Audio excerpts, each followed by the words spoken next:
A paz do Senhor, meus irmãos. Aqui quem vos fala é o auxiliar Matheus Lopes. Sou membro da igreja do pastor Márcio Mendonça Teixeira, aqui do Parque Estrela d'Alva, de Lusiânia. Tive a oportunidade de estar junto com os irmãos estudando um pouco o capítulo 5 de 2 Coríntios. Quero agradecer meus pastores por essa oportunidade e dizer que estou muito grato de poder repassar o pequeno conhecimento que eu tenho sobre a palavra de Deus. Muito grato mesmo, agradeço de coração a eles por ter me dado essa oportunidade e Deus continue abençoando a vida deles cada vez mais. Então vamos ler aqui. Eu vou explicar por partes, então eu vou ler agora do verso 1 ao verso 5. Porque sabemos que se a nossa casa terrestre deste tabernáculo se desfizer, temos um edifício, uma casa não feita por mãos, eterna nos céus. E por isso também gememos, desejando ser revestido da nossa habitação, que é o céu. Se todavia, estando vestido, não fomos achados nus, porque também nós, os que estamos neste tabernáculo, gememos carregados, não porque queremos ser despidos, mas revestido, para que o mortal seja absorvido pela vida. Ora, quem não tem isto mesmo nos preparou foi Deus, o qual deu também o penhor do Espírito.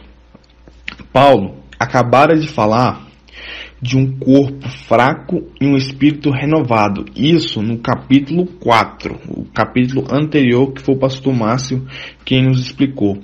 Ele fala de um corpo fraco e de um espírito renovado, de um presente doloroso e de um futuro glorioso, de coisas visíveis temporais e coisas invisíveis eternas. Agora ele continua sua argumentação, mostrando que a morte não é o fim da linha, mas o raiar de uma gloriosa eternidade. A morte não tem a última palavra, mas esperamos o glorioso corpo da ressurreição. E neste texto que ele narra para a gente, que ele escreve a carta, na verdade, ele fala sobre isso, sobre a vida eterna. Ele mostra que o nosso corpo é passageiro. Já que no verso 1 ele fala o seguinte: sabemos que se a nossa casa terrestre deste tabernáculo se desfizer, temos uma parte de Deus, um edifício, casa não feita por mãos, não por mãos, eterna nos céus. Paulo está usando uma figura de linguagem para retratar a morte e a ressurreição. Ele menciona a tenda temporária para falar do corpo físico. O nosso corpo físico, ele é temporário. Ele é simbolizado como uma tenda terrestre que está se gastando. E depois ele fala de um corpo espiritual que é um edifício, um templo eterno e celeste. Os santos gemem neste corpo, querendo ser revestido da vida eterna. Ele fala isso já no verso 2. E por isso neste tabernáculo gememos. Paulo, ele desce do céu à terra, do corpo de glória para o corpo de fraqueza, e mostra enquanto não somos revestidos com um corpo imortal e poderoso, enquanto estivermos morando neste tabernáculo, ou seja, nessa tenda, nesse corpo físico, sujeito a doença, velhice, fraqueza e morte, nós gememos. Gemer vem do grego stenomazemin, que significa isso no presente, isso está no presente, stenomase está no presente, e isso enfatiza o contínuo gemer da vida terrena. Enquanto estivermos na terra, nosso corpo irá gemer, porque por todos os momentos nós passamos por dificuldade, seja na vida financeira, seja na vida conjugal, seja na nossa vida financeira, conjugal, espiritual principalmente. Então, nós temos que tomar muito cuidado. E Paulo deixa bem claro que ele não deseja a morte. Ele deseja a vida eterna. Ele não quer ser despido. Ele quer ser revestido da vida eterna. Deus nos preparou para a vida eterna, já dando uma amostra através do Espírito. Isso está lá em Efésios 1, verso 13. E a vida eterna é presente ou futuro? Quando a Bíblia ensina sobre a salvação e a vida eterna, fala em dois sentidos.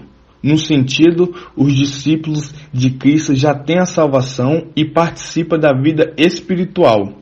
E no outro sentido, ainda aguardando a salvação eterna. Verso 6 a 10. Vamos ler aqui verso 6 a 10.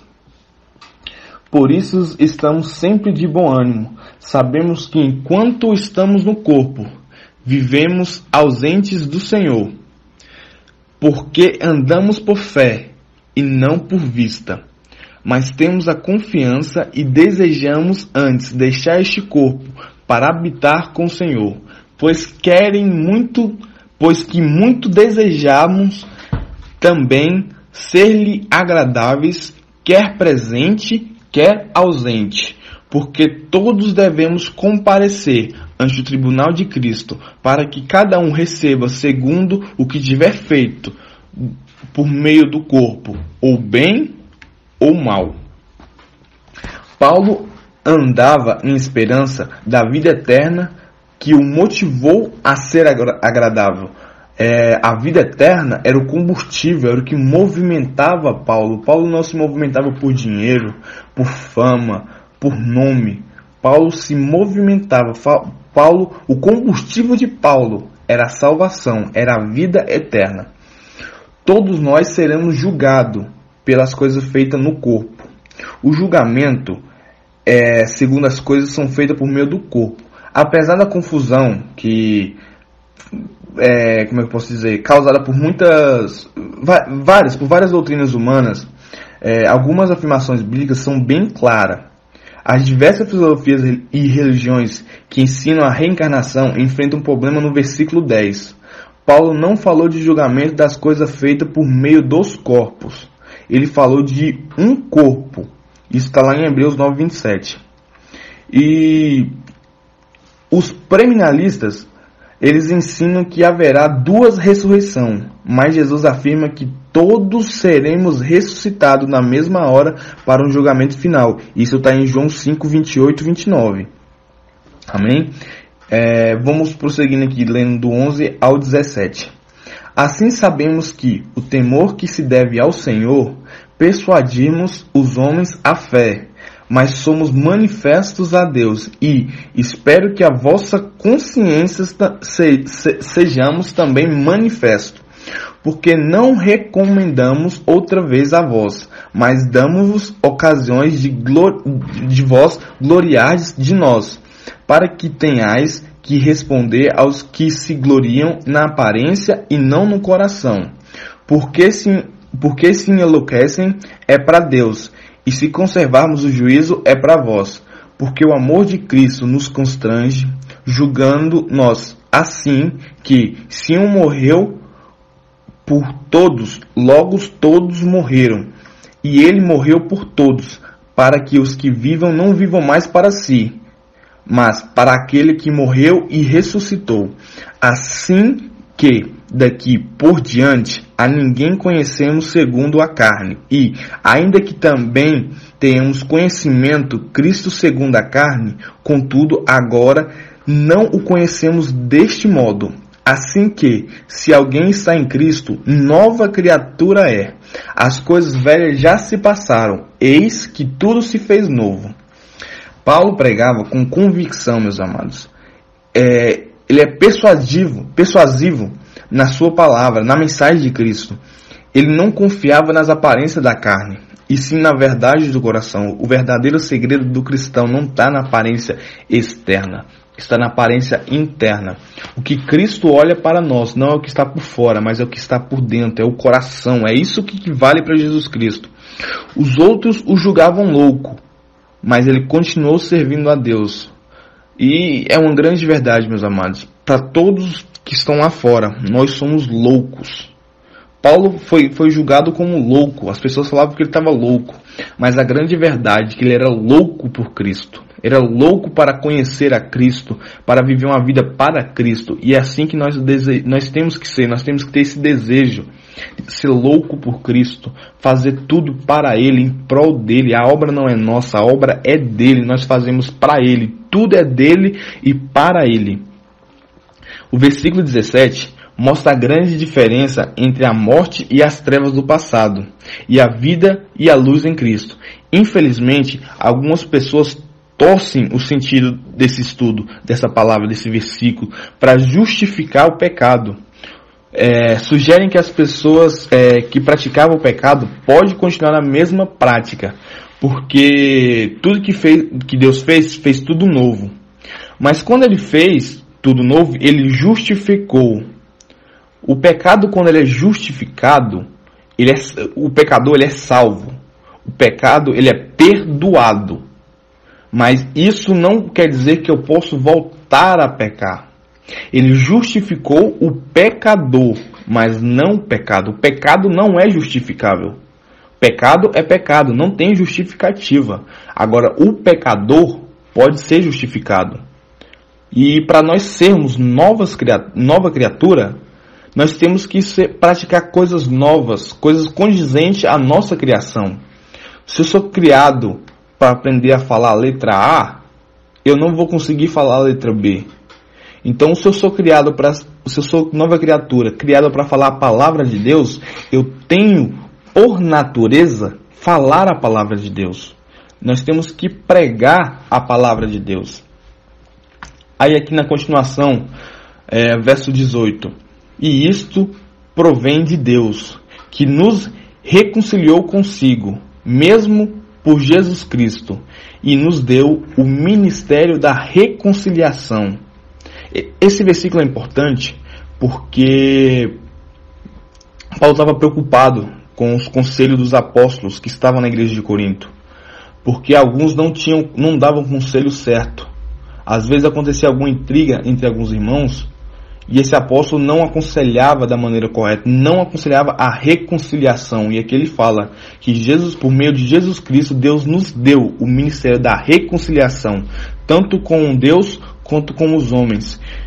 E verso 19, prosseguindo, isto é, Deus estava em Cristo reconciliando consigo o mundo, não lhes imputando os seus pecados, e pôs em nós a palavra da reconciliação.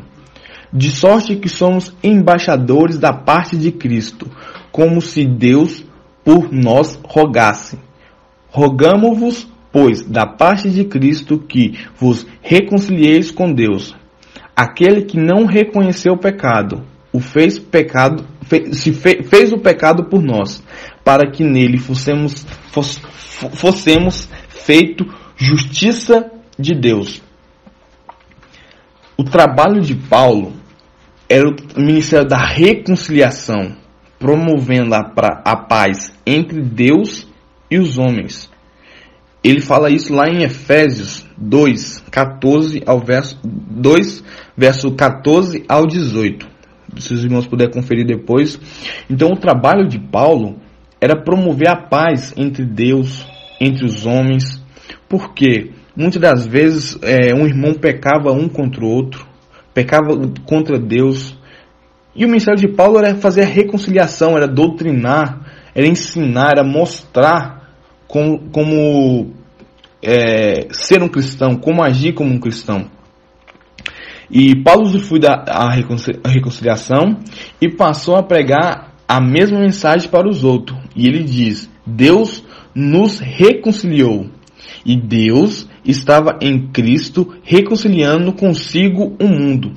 Considere bem a mensagem profunda do versículo 21 sobre a grande troca feita por Deus. Jesus não conheceu pecado, e o Deus o fez pecado por nós. Nós conhecemos o pecado, e Deus nos fez justiça através dele. E ele levou sobre si os nossos pecados, levamos sobre nós a justiça dele. Oh, maravilha! Então, assim, nós aprendemos que mesmo Jesus nunca ter conhecido o pecado, ele nunca conheceu o pecado, mas ele se fez pecado por nós, para morrer por mim e por você. Então é essa a nossa motivação diária, essa é a nossa motivação que vai nos levar para o céu, é saber que o Senhor, Jesus Cristo, sem pecado, santo, puro, morreu por mim e por você, pecador. Por causa disso, eu e você temos a oportunidade de ir morar no céu, de ter a recompensa, de ter a coroa, de receber a coroa para a vida eterna. Então é isso, meus amados, é isso que eu vim trazer para os irmãos, é um pequeno conhecimento que eu tenho. Sei que é um grupo tem muitos pastores, então muitas das vezes já sabiam disso, mas a palavra diz que ela se renova a cada dia. Às vezes nós sabemos e esquecemos, e Deus usa um pequeno para nos relembrar. Vamos voltar ao verdadeiro evangelho, vamos voltar ao verdadeiro amor, ao primeiro amor, que nós possamos lembrar dessa palavra todos os dias e pregar o evangelho, viver o evangelho e espalhar o evangelho para toda criatura. Um abraço a todos e a paz do Senhor.